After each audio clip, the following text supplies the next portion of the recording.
Thank you so much. Hello, everyone. I'm Stephanie Malin. I'm an environmental sociologist and a co-founder of the Center for Environmental Justice at Colorado State University. I study how extractive industries such as oil and gas and uranium production affect communities, people's well-being and health, and how we can justly transition away from these industries for the welfare of our planet and all people.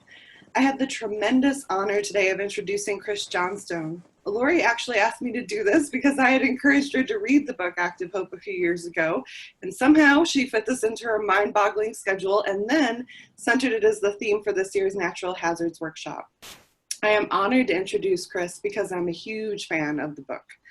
I know we can all relate to how daunting it can be to work with communities affected by disaster, by environmental injustice, and by climate crisis. It can all feel hopeless at times, especially when it seems like so much progress is being dismantled. But Active Hope serves as a rare beacon for me, and I hope for all of us, when it seems as if so many other lights grow dimmer. Active Hope illuminates a path to keep fighting for justice and to do so with humor, authenticity, humility, and with a sense of adventure and joyful responsibility. So it is a true delight to introduce Dr. Chris Johnstone. He shows us all how to live with hope and resolute joy, even at the most challenging times.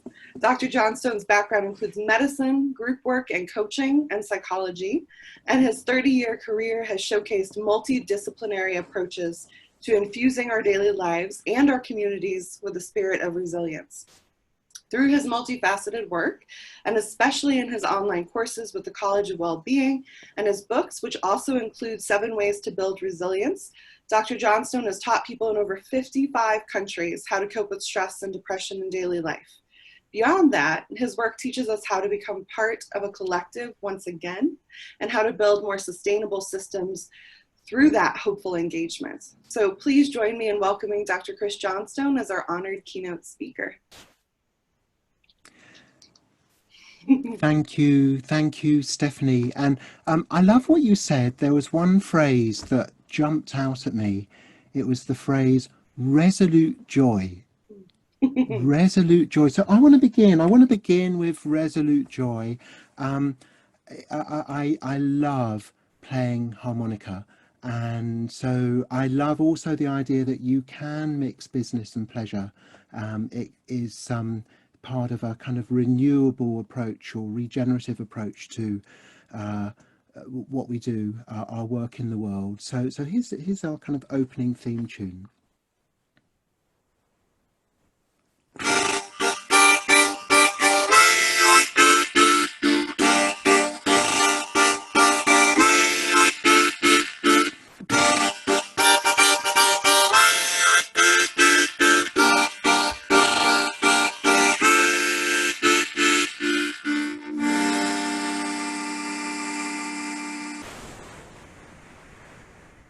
So I'm beginning with something that I love because it nourishes me, and it's something that music is one of the things I turn to when things are too much, when I need to draw strength.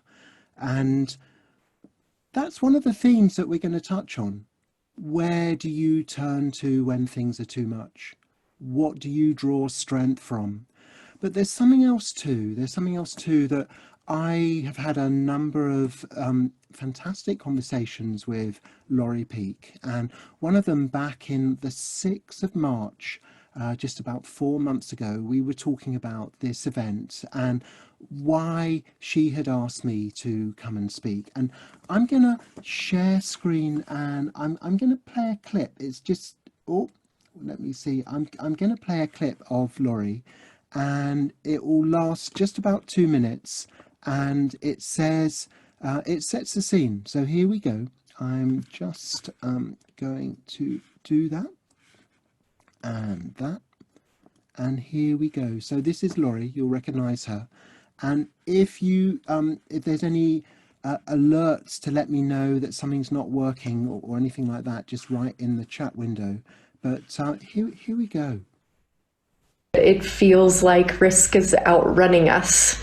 I think definitely over the past decade, over the past 2 decades, when you look across the US and the broader global landscape, the rising hazards and disaster losses are just apparent. We're running out of adjectives to capture the number of record-breaking heat waves, hurricanes, tornadoes, severe storms, and other hazards events that we have had.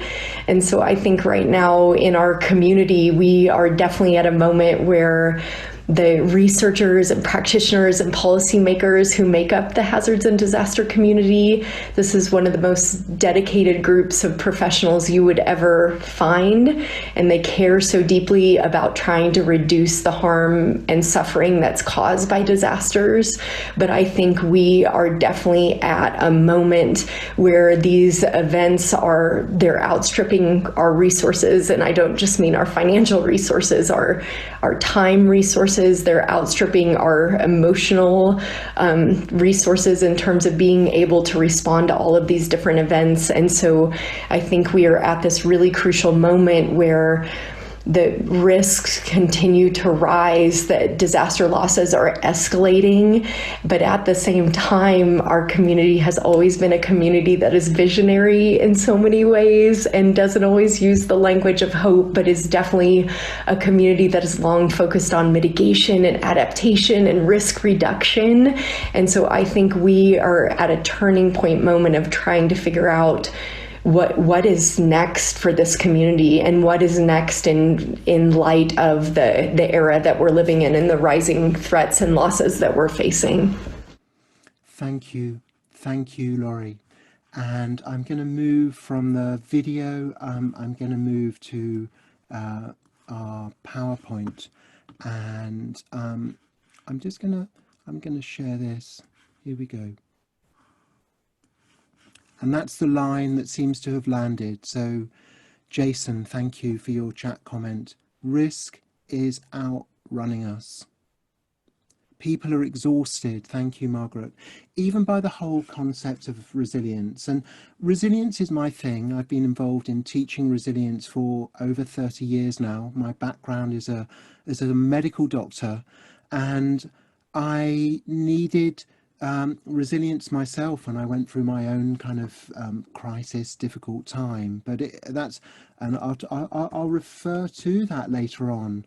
But I think of resilience as where you have a difficult beginning and then a turning to a better than expected outcome. And I want to acknowledge that that's where we are. We're at a difficult beginning. It might seem bleak at the start. And, this is a story about us. This is a story about us as practitioners, researchers, policymakers, aiming to reduce harm from disasters, from risk, from hazards. And it just feels like even before the pandemic, I'm thinking of the wildfires that have been in so many parts of our world over the last few years, the increase in flood and intense rainfall events, the hurricanes, the cyclones, the droughts, and then on 6th of March, this was the image that Laurie inspired me with. Back on the 6th of March, there was about a total of about 5,000 people had recorded deaths from COVID-19 internationally. And now we have, in mid-July 2020, we have that many every day, about 5,000 people every day, and about 200,000 recorded cases globally every day. And so there's that sense of, if it was bad before, how we get pushed further to an edge. And when I work with groups around resilience, one of the things I do is just get people to check in on where they are in relation to challenge. So in terms of challenge, there's what I think of as the green zone of challenge, which is a challenge that we're quite able to deal with. There's an orange zone of challenge, which is where we're pushed over an edge. And then there's edge of comfort. We're outside our comfort zone, but it's also something that feels like a manageable stretch. At the end of a day, when you're in the orange zone, you might feel satisfied. You might look back on the day and say, yeah, it was hard work. I was in a sweat for most of the day, but actually it was very satisfying. Psychologists talk about a flow experience where we lose track of time. But there's also times where we're pushed over an edge. And one important resilience insight is that in order to get to where we want to go, we need to start from where we are. And so some kind of check-in where we say, well, how am I doing? How am I doing with this? And I want to invite all of you listening now, all of you watching now, just to have a sense of where are you in terms of your zone of challenge. Are you finding that you're in your comfort zone? Are you finding yourself outside your comfort zone, but in a manageable stretch, what we might think of as the orange zone? Or are you over an edge into crisis, overwhelm, feeling unsafe? And quite often when I ask groups this, as I often do, people say, well, some of the time I'm here and some of the time that I'm there. I'm going to invite you just to write in. How are you doing just now? So I'm seeing some orange. I'm seeing some green. Orange, orange. So see some, wiggling around. So this is a starting point when we're looking at applying active hope. The first step is to start from where you are. And it's just amazing to see these comments from people around the world. If you're listening to the recording, then also use this as your starting point. And then one question I find so helpful in my work is the question, what would a story of resilience look like? That if you're orange now, it's reasonably foreseeable that you will have red zone times. If you're in the red zone now, then to ask yourself, well, okay, what would a story of resilience look like? What would a story of resilience look like here? And in terms of looking at resilience, I work a lot with pictures. And so I think of this part one and part two. So part one is how things are in a sense of, well, here's me facing. And part two is kind of sense of, well, what's still in front of us? I love that saying, there's what happens and there's what happens next. And what happens next is still in front of us. It includes choices that we can still make. And so wherever you are, I use what I think of as the spider diagram of radical uncertainty, that whatever you face, there's different ways it can go. That's the kind of, that's the uncertainty. And the body of the spider here, that's the present moment. And then each leg of the spider is a different way it can go. So there's better ways and there's also worse ways. And I think of active hope is different from being hopeful. And I'll talk about this some more. But if you see this spider diagram as the starting point, so if we see active hope as a three-step process, and the first step is just to start from where you are, with your eyes open, your heart open, your mind open, taking in reality as it is, as you experience it. And then from that, it's identifying what you hope for. What's the best leg of the spider? And then taking steps that way, taking steps in that direction. I think there's something very important here about taking steps in that direction is different from making your hope happen. Or I often talk about making your hope more likely. And the thing about this is that even if you find yourself on the worst leg of the spider, even if you find yourself down here, the spider diagram still holds. And I think there's the kind of double spider, which is when we find ourselves down here. A story of resilience is saying, well, how do we find a better leg from here? And this is very important, this thing about starting where we are. It's something about recalibrating our hopes. You'll remember a president who, towards the end of March, said that he was looking forward to churches being packed out on Easter. And Easter was just 3 weeks away at a time when virus levels were rising. And I think that's being here rather than here. That's being in the first spider rather than the second. It's having hopes that might have been appropriate in another time. But part of active hope is saying, starting where you are, you have a different set of hopes from that starting point. And a question checking that they use in some resilience programs, I'm thinking here of the Penn resilience program. They do a check-in where you can do this spider diagram with your hand. They ask, what's the best that can happen here? What's the worst that can happen here? And then also, what's most likely to happen here? What's the best, what's the worst, and what's most likely? And that is really about encouraging yourself to have an open mind, what we might think of as flexible thinking. But also, active hope is about, well, saying, okay, there's what's the best, there's what the worst, what's most likely. But then how do you make the best more likely? How do we make the worst less likely? And I want to acknowledge that where we are in our starting point, that when people look out at our world situation, the Mental Health Foundation, they did a big study on this some years ago. They surveyed thousands of people and asked them about what they thought about world conditions. And the commonest response was a feeling of powerlessness. The commonest response was a sense of, well, I'm not sure that there's much I can do. And I find this very interesting because I see that the way we think about hope has got something to do with this. So if we kind of say, are you hopeful that things will work out well? Well, my level of hopefulness fluctuates, but I think there's hazards about thinking about hope that way. Are you hopeful? If you are, there's a risk of complacency.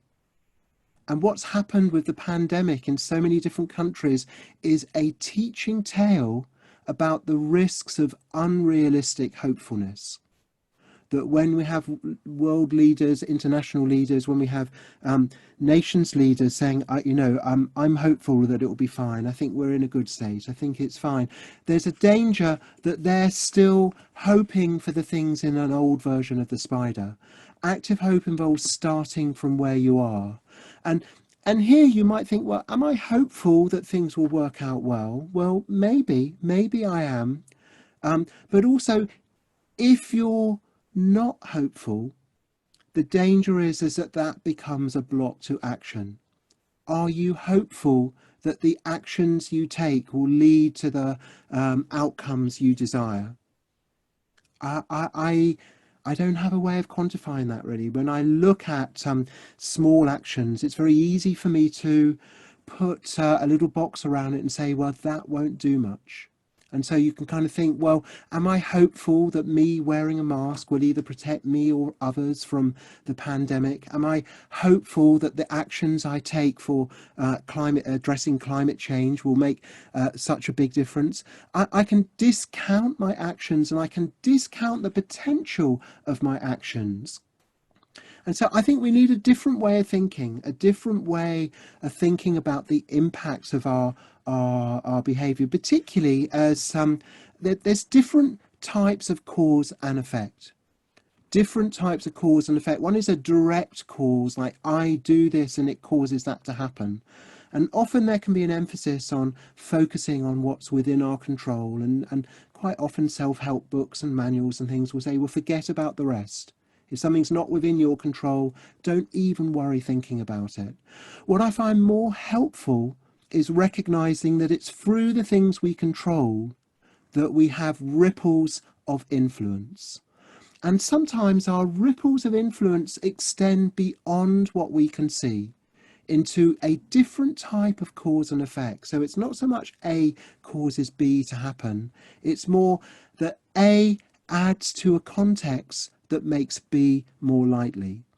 Me wearing a face mask adds to a context that in the appropriate circumstances makes spread of virus less likely, that reduces the sense of a flattening of a curve more likely.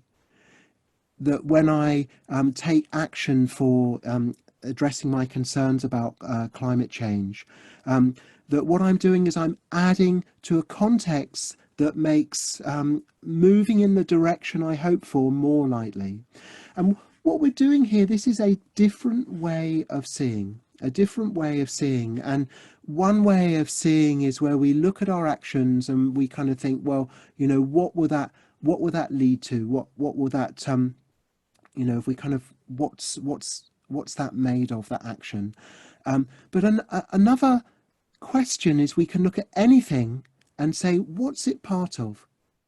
What's it part of? What does it contribute to? And what happens is, when you start thinking that way, whatever you do, what's it part of? What does it contribute to? There's something different here. You're playing a role in something, what I think of as power through. Power happens through our choices, through our actions. And so rather than be guided by the question, am I hopeful this will make a difference? I'm guided by active hope and those 3 steps. Start from where I am, identify what I hope for, and take active steps that way.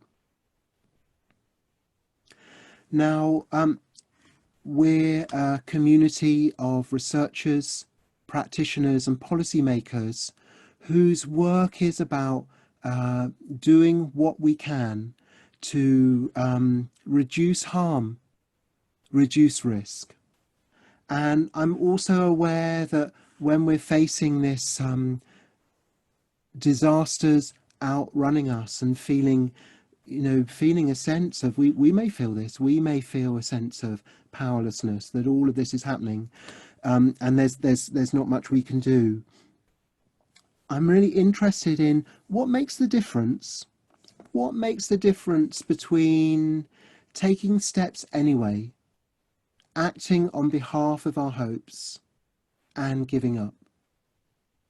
And I'm also really interested in what makes a difference to us in our lives. I'm thinking of this question: what would help a story of resilience happen? A story of resilience is like, here's me overloaded in this, what helps me? So that there's one thing about what sustains us, what supports us, but there's also the much larger story. If we apply this, what would a story of resilience look like in relation to our world?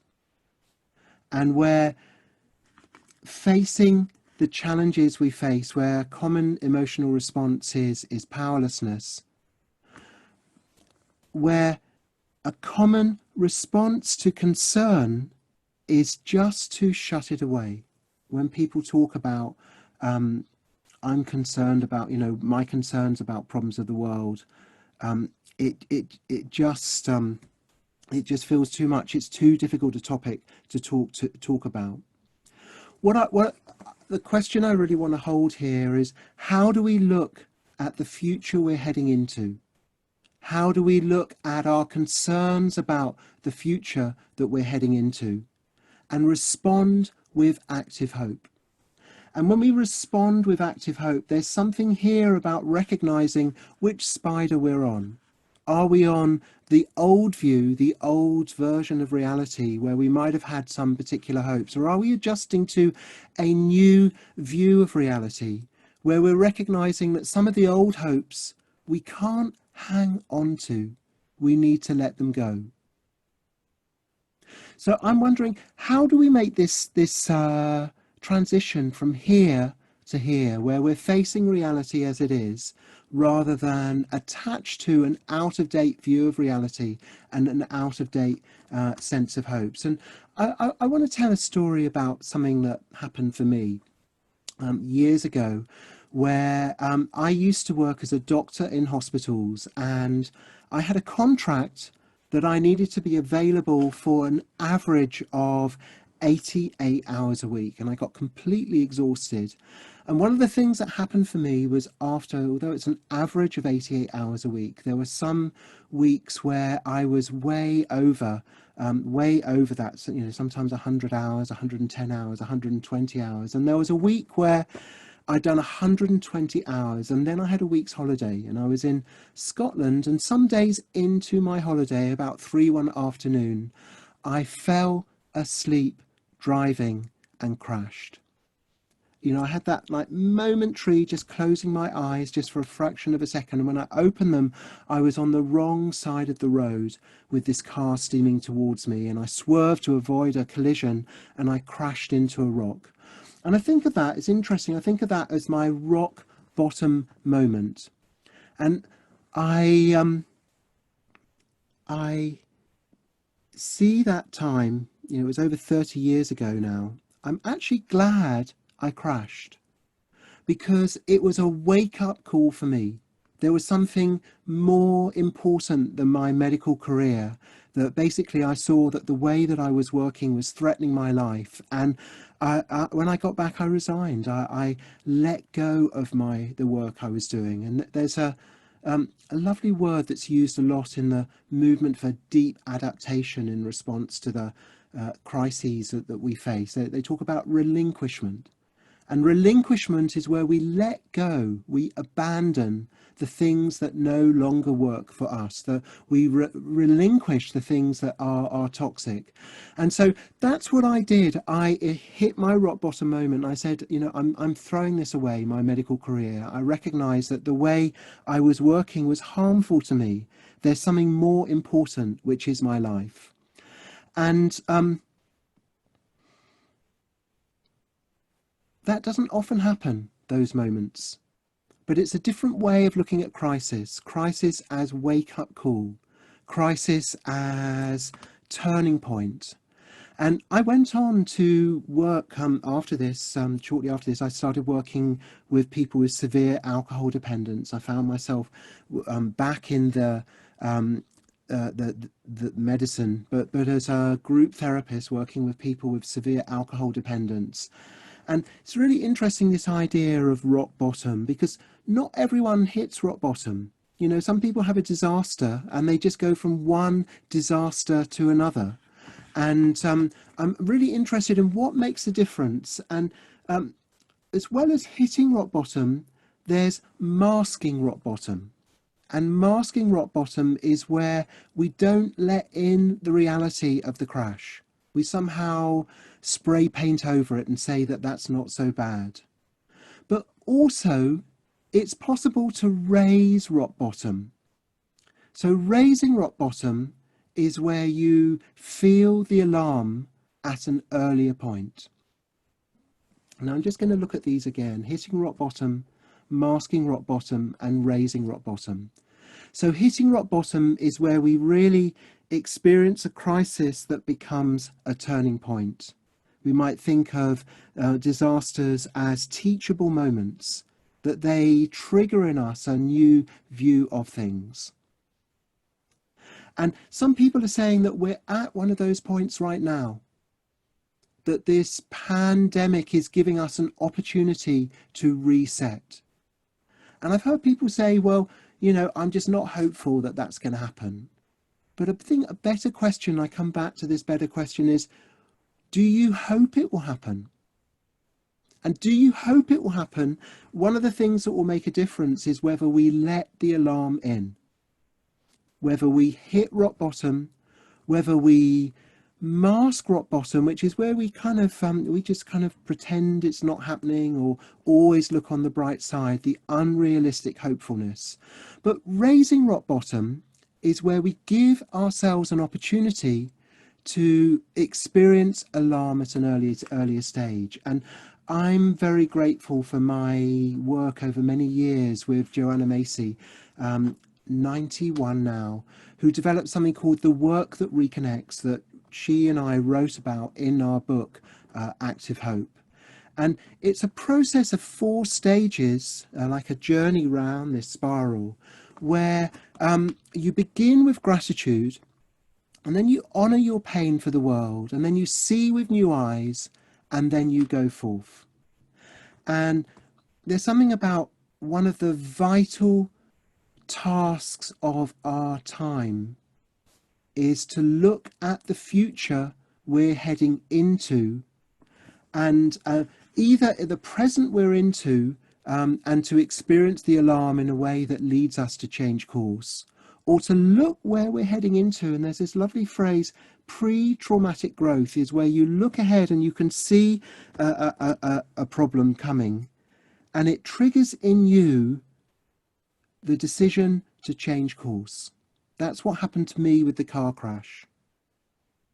That may be one of the things that could happen in this time of planetary emergency if we let it. So I want to look at, well, how do we help this happen? How do we help raising rock bottom, where we allow ourselves to feel the alarm of this moment in a way that doesn't overwhelm us, but where we are activated by it? And I just want to really acknowledge that in terms of what makes the difference between a hazard, how can you respond to a hazard in a way where it is less likely to become a disaster? One of the most important things is to notice the hazard. And what helps us notice our hazards is our own experience of emotions, the experience of anxiety. I think there's such a thing as good anxiety, where good anxiety is where we feel so much alarm that, like a fire alarm, it triggers a response of engagement. It triggers a response that reduces the harm. Now, what I'm aware of is that there's a lot in the way of such conversations happening. There's a lot in the way of us talking about the kinds of things that will trigger our alarm. Because I don't know whether you experience this, but something I experience are unspoken rules about normal conversation, that we can be a bit happy or a bit sad, but we can't be too happy or we can't be too sad. And if we talk about something really depressing, like our concerns about the future we're heading into, the danger is that we may get into an argument, or we may fear that we're going to depress the other person. And what Joanna Macy did in developing this work that reconnects, it's a process where beginning with gratitude strengthens us. It puts us in a stronger starting point that allows us to honour our pain, to feel the alarm in a way where we're more likely to listen to it. And this lovely expression, honour. We honour something when we recognise its value, when we treat with high regard. What if we were to treat our pain for the world, our alarm about how things are going, the kind of concerns we have when we look at the future we're heading into, what if we were to treat those feelings with high regard, but then look at what helps us respond? So seeing with new eyes is about opening to perspectives that resource us. And then going forth is about playing our role. I'm thinking here particularly about the danger of overshoot and collapse, because that's what we have in our time, the danger of overshoot and collapse, whether it's increasing load beyond our carrying capacity in a way that might lead to some kind of collapse. And we need conversations that will help us change course.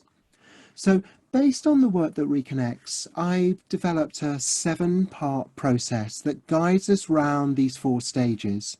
And you can do it in a short conversation. And I'm very appreciative of, I've had a team of people working with me. So Laurie Peake, Norma Anderson as well, been particularly helpful. And Dante and Santina have really helped too. And I want to, the 7 open sentences where you say a sentence and you see where it leads you.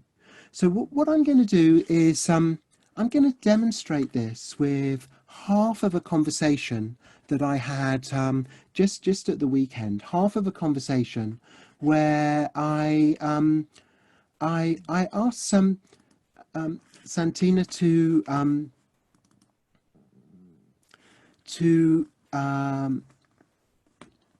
kind of do this with me, where we took it in turns, where we started with I love. I love is about building a stronger parting point. Then we looked at I'd like to thank, because these 2 sides of gratitude, what we're grateful for, who we're grateful to. And then about looking at the future we're heading into, what our concerns are, which that can feel heavy and difficult, but easier if we start from the place of gratitude first. Then looking at what inspires us, so that's really seeing with new eyes. And then a sequence of going forth, which is about looking about what we hope for, what role we'd like to play in supporting our hopes, and then what we might do over the next week. So, Santina, thank you so much for your role here. And let's see it, this last 12 minutes. So now it's your go, and you have 1 minute on your chosen subject, basically anything you choose that you love. So if I do the timing, and it's your go beginning now. Okay, well, I guess to start with what I love. I love my family. That's the first thing, I guess, that comes to mind for me. My husband, my mom, my nieces and nephews, all my extended family. It's really my, most important grounding. I don't know, it's sort of, it's my list, often sort of starts and ends pretty much oftentimes with family. And so that's definitely top of my list. But I'm also, I love my friends. I love my community. In terms of places, I'm wishing I was there a bit now, but I'm from Los Angeles, and it really is probably my favorite place in the whole world. I always thought I only said that as a child, but it continues to be the place that has my heart. And so I love going to the beach. I love going to baseball games, and I just love just sort of being in the places that I love with the people that I care about, laughing, enjoying life. Thank you. And moving on to, I'd like to thank. Okay. Okay, just let me know when I should start. You should start. Okay, so I guess I get why these questions go together, because I guess my thank, who I'd love to thank is kind of connected to the who I love. And so everyone that, is the top of my love list is pretty much that I'm have the most gratitude towards. I really feel so thankful to really just have a life that's it feels very full of very loving, very caring people. I'm also really thankful to everyone that's come before me, my grandparents, my ancestors, my people. I just feel like I'm so blessed to sort of have had so many sacrifices made for me, to allow me to sort of, be here and be, doing all that I do. And so thankful for that. I'm thankful for all the communities that I'm a part of. And so all those things, I think, really sort of make me the person that I am. And so I'm just thankful to sort of have this life and be on this journey, I guess. Thank you. Yeah. And we're just moving around on this journey together. So beginning with what we love and who we thank, or what we thank, also can bring up concerns about how things will be for them.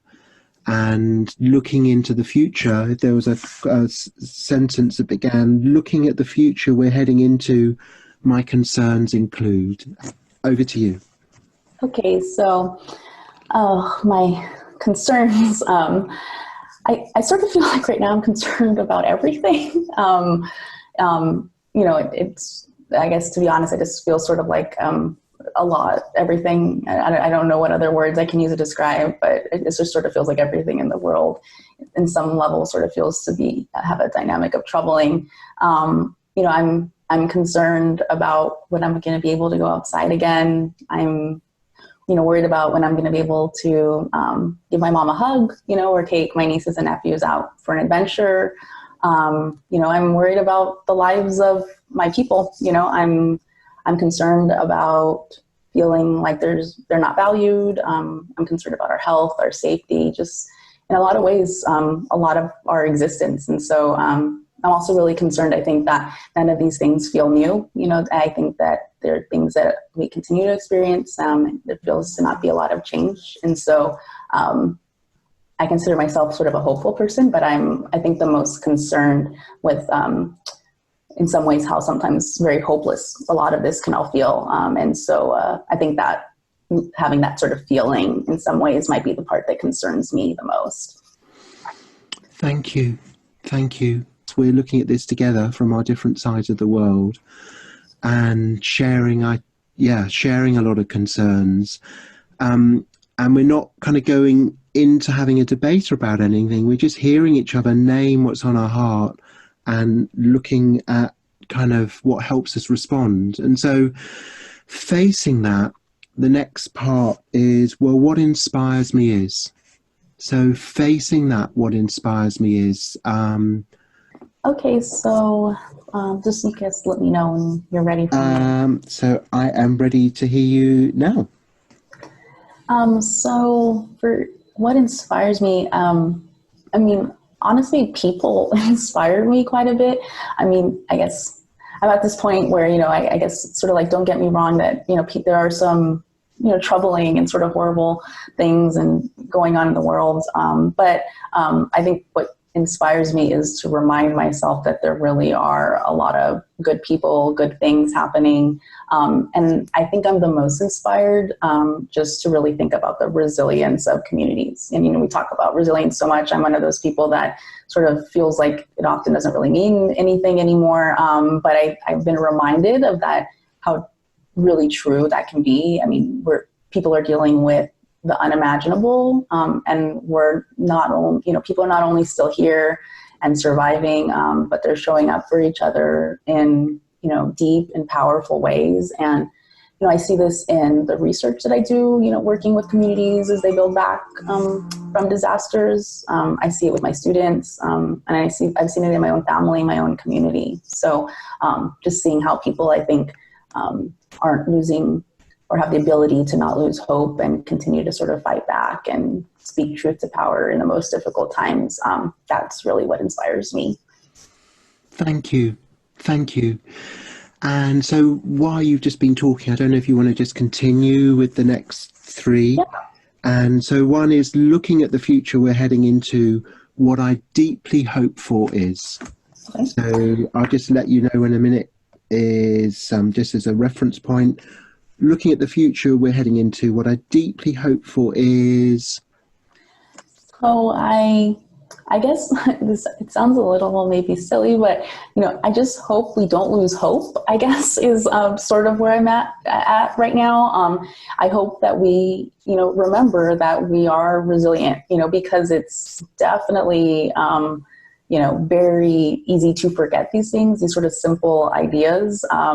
I kind of have to tell myself all the time.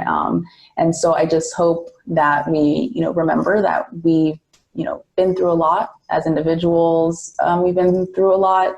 My people have been through a lot. And so I just have to believe that we're also going to get through this too. And so, I guess for me, I just telling myself that there isn't another option other than to be hopeful. And so that's sort of what I, is sort of my mantra at this point, even if I would be led to believe that there are other things telling us otherwise. Thank you. Thank you. And the next one is, a part I'd like to play in support of this. Okay. So in support of your hopes. A part I'd like to play in support of this is. Yeah, so I hope to support this idea and trying to sort of help us through this and continue to be hopeful, just by trying to continue doing the work that I'm doing. At this point, that I think the best thing that we can all do is sort of find what is our contribution, what is the area that, what is our little piece of the pie that we're trying to sort of claim and make an impact. And I just really want to try to support what I feel like is my area, and, tell the stories that need to be heard, and, keep fighting the battles and the fights that I think I was put here to sort of push forward, and encourage my students and those people around me to, not lose hope that it's worth the fight and it's worth the battle, to keep at it. And so just to sort of do my part to try to keep hope alive, even when it sort of feels impossible, and so I think that's sort of where I, see myself fitting into it all. Thank you. Thank you. And so if you kind of look at your next week and think, okay, a step I'll take towards this in the next week is, how would you see that? Over to you. Oh, that's a great question. That one, I don't know if I have a great answer for, but a step that I see myself taking on is, maybe finding something that is more of a challenge and something that I've been, shying away from to not sort of face the reality. I think I see myself trying to sort of take that on to sort of be empowered that it is, worthwhile to sort of engage in those activities. Yeah, Thank you. so I don't have as much there. That's fine. That's fine. And so, how was this conversation? So it was really great. I guess my general feedback is I think I was a lot more nervous. I like I said, Lori shared that it was a very sort of, special sort of experience that she went through, and it felt she really enjoyed it. But I was kind of having a disconnect between like nervousness of sharing and sort of what it would be like. And so I think if you would have asked me in the beginning, I would have been a little bit apprehensive. I was a little apprehensive in the beginning, but now on the back end, I very much sort of feel sort of how Lori described it. I think it was very helpful to sort of walk through that journey in that way. I think I particularly appreciated sort of the step-by-step process. I think even as I was sort of getting through the middle parts, it was helpful to have started at the place that we had started, just in terms of feeling more comfortable to share, and also just being able to recognize sort of the larger picture to be able to walk through that. So actually I was more than pleasantly surprised. So thank you again for inviting me, but I hope that others, I think, would get a lot out of it. Thank you. Thank you so much. I'm just going to take that there. So we've just gonna thank you so much, Dr. Santina Contreras, and also thank you to Dr. Dante Cancel and Dr. Norma Anderson and our own Dr. Professor Laurie Peake, who've been part of the team. Of, I think of it as a conversation lab over the last week that we've, at very short notice, I really appreciate you stepping forward. But one of the things that Joanna Macy said years and years ago that really makes sense to me, she said, of all the problems of our world, perhaps the greatest is that of the blocked response. And one of the reasons we get a blocked response is because it's seen as too depressing to talk about our fears about the future we're heading into. And it's our fears that alert us and that can lead us to change. If you're in a job and you have a fear that you're going to burn out, that may be one of the things that will lead you to make changes in your work, or even to change your work. Just to kind of pretend that it's okay, or to kind of put on a brave face. The danger is that you continue until the point where you break down. One of the stories I tell is of bridges that have collapsed through overload. And I was looking at the Wikipedia. In Wikipedia, they've got a whole section on bridge disasters. And what's really interesting, this whole section on bridge disasters, is that up until about 1900, it was relatively common, amongst the more common causes of bridge disasters was overloading. Yet after 1900, it was a relatively less common cause. It's like we'd really got the message, and it's the message of overshoot and collapse, that every bridge has a carrying capacity, and if you push beyond that carrying capacity, that you are in danger of moving towards in overshoot towards collapse. Now, we're different from bridges.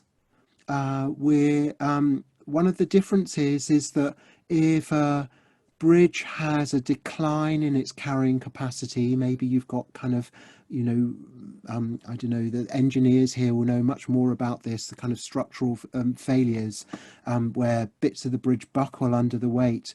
That a bridge doesn't repair itself, whereas we do and life does, that there is a regenerative capacity that can rebuild our carrying capacity.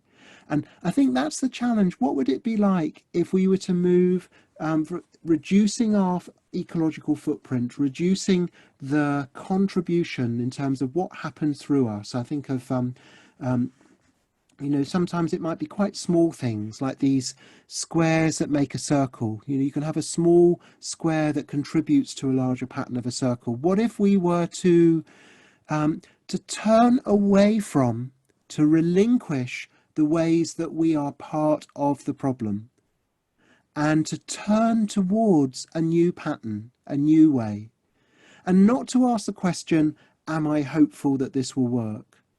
But to ask the question, do I hope it will work? And then to be active in making that more likely. That's really what I've been working on and with the Active Hope. And really the idea of conversations that support this. Thank you so much, Santina, for demonstrating that.